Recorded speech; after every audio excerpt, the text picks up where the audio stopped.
کچھ باتیں دل میں ہی رکھ لینے سے رشتوں کو ٹوٹنے سے بچایا جا سکتا ہے۔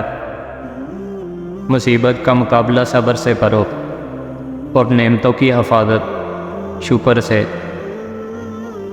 زبان کا کہا دنیا سنتی ہے اور دل کا کہا اللہ سنتا ہے۔ ہم سچ کو پسند کرتے ہیں مگر بولتے نہیں ہیں۔ ہم جھوٹ سے نفرت کرتے ہیں مگر بولتے ہیں۔ سچ سورج کی طرح سر پر آن کھڑا ہوتا ہے، جھوٹ کے بادلوں میں چھپ نہیں پاتا۔ اس لیے کسی کو سچا جھوٹا کہنے سے پہلے بس ذرا سا صبر سے کام لے کہ بے شک اللہ بہترین انصاف کرنے والا ہے۔ لفظ آپ اور تم دونوں کا مطلب ایک ہی ہوتا ہے، پر اس سے بولنے والے کی تربیت کا پتہ چلتا ہے۔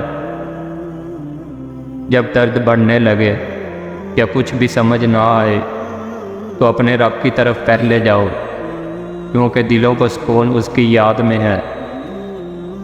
وہ اللہ ہی تو ہے جو دل کی خاموشی کو بھی سمجھ لیتا ہے۔ کبھی زندگی ایک پل میں گزر جاتی ہے، کبھی زندگی کا ایک پل نہیں گزرتا۔ ہم لوگ نیک بننا نہیں بلکہ خود کو نیک دکھانا اور کہلوانا چاہتے ہیں، اور یہ منافقت کا سب سے اعلیٰ درجہ ہے۔ شاخیں رہیں تو پھول بھی پتے بھی آئیں گے، یہ دن اگر برے ہیں تو اچھے بھی آئیں گے۔ انسان کسی دوسرے کے لیے کچھ نہیں کر سکتا سوائے اس کا حوصلہ بڑھانے کے یقین بھرے۔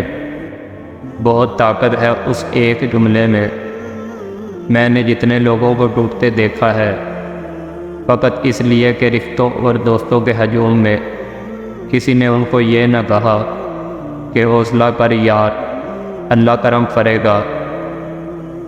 وہ عطا کرنے پر آ جائے تو مانگنے کا طریقہ بھی سکھا دیتا ہے۔ حق حق ہی رہتا ہے، چاہے اس کے ماننے والے دو چار کی دنیا میں رہ جائیں، اور باطل باطل ہی رہتا ہے، چاہے ساری دنیا اس کا دم کیوں نہ بھرنے لگ جائے۔